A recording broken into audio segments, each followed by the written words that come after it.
So what do we got here? What we have here is a very large interactive social art installation.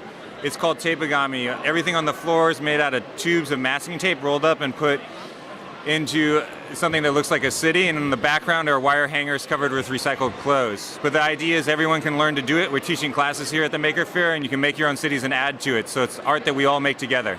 Okay, so what do we got over here in this large... Well, there's a couple different messages written into it. One of them's touch art, but the hour is capitalized in touch art because it's not my art and it's not your art, but it's our art.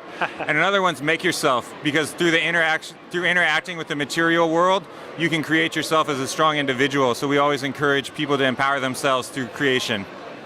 Okay. There's a large city, because it's the biggest living organism I could think of on the planet, and we all need to make it together.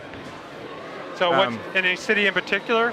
No, it's just the one that we all live in when we're tired of the one that we're currently living in. Oh, that's it's like a mandala. It's an organic sculpture that changes and is set up differently every time, and that we can all add to.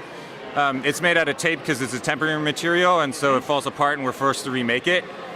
But one of the things the city does is it takes in every object, every culture that we have, and makes it its own. So any sculpture that's added to it makes sense in the landscape of a city. Wow, it sounds and there's about 120,000 individual sculptures in there.